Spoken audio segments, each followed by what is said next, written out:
Well, you can go home again, and Thad Matta has home to Hinkle Fieldhouse and Butler University basketball. Bill Benner has more in this week's Inside Indiana Sports. Bill. Gary, thank you. It was announced last month that the former Bulldog player and head coach from the appropriately named Hoopeston, Illinois, is returning to the Hinkle sidelines, having sufficiently recovered from health back issues that abbreviated a highly successful career that continued from Butler to Xavier to Ohio State. And we're delighted to have Thad join us on the program. Good to see you, my friend. How are you doing? I'm doing great, Bill. How about yourself? Well, I'm doing well, Thad. You know, I know when you took the job, you've been out of coaching 5 years. You've kind of regained your health through your back issues. You've had some other offers, but this came along, and it seems like such a perfect fit. Player, coach at Butler, your wife, your daughter's Butler, and you're back in the Hinkle Fieldhouse. How's it feel? Well, you know, it's funny. It feels great to be back here. And you know, the 1 month I've been on the job, things have gone so fast. I was telling somebody the other day, I really haven't had that euphoric moment of the realization that I'm the head coach at Butler University. I'm back here because everything, you know, from recruiting, putting the staff together, dealing with our own players, everything's been going so fast. But you know, it does feel like home, and just the fact that, you know, I've been living in Indianapolis and don't have to move, that sort of thing. It's a special time for the Matta family.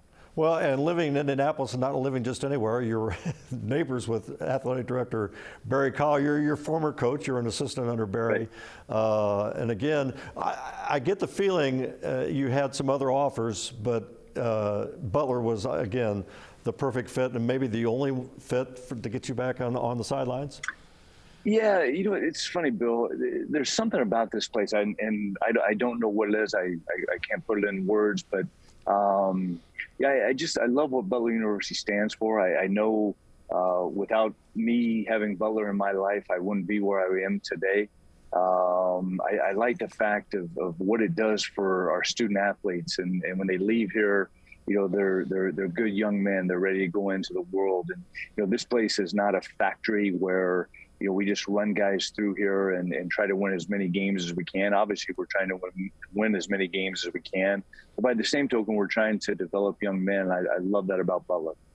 Thad, obviously Butler, a much different basketball place than when you were a student and coaching there, having moved on up through the Atlantic Horizon League, Atlantic 10, and now the Big East. Competitive challenges certainly in the Big East, a great basketball league, resource challenges in the Big East, but I'm certain that you feel confident that you can answer those challenges.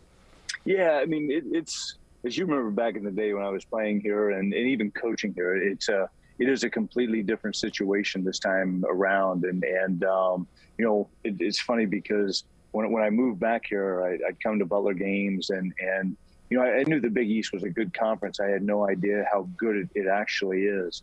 I think just from the standpoint of competitiveness, every single night you're on the court, you've got to play your best basketball, and you've got to have great talent to do so. And you know, I think in terms of resources, you know, there's a lot of ways you can look at resources, and I think we have what we need to be successful here. You know, Hinkle Fieldhouse is Hinkle Fieldhouse, and you know, you're not going to come here and have luxury boxes and you know, all those sorts of things. But there's an authenticity to this place that is special, and you know, we want guys that want to take the hard road, and you know, that's how Butler's been successful in the past. Thad, we got about a minute left. Talk about, you had, again, walking into this situation, you had to first recruit your own team, the returnees, and I think you have 8 of 9 coming back. But then you also had to hit the transfer portal, and you've had a couple of significant impacts. Eric Hunter Jr. from Purdue, Manny Bates from North Carolina State. So you have to feel good about your roster, although we're still in May. Right. Well, we haven't lost a game yet, so I feel great. But, no, I like Bill, who we've added. You know, it's in recruiting, you're trying to put a jigsaw puzzle together, and you know, not knowing a ton about what we were returning, we knew there were some holes or some pieces that we had to fill, and I think the staff has done a tremendous job of going out and finding those pieces and finding the right type of kid to help us.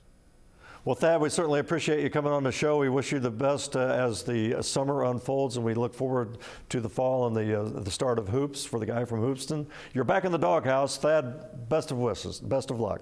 I appreciate it. Thank you very much, Bill.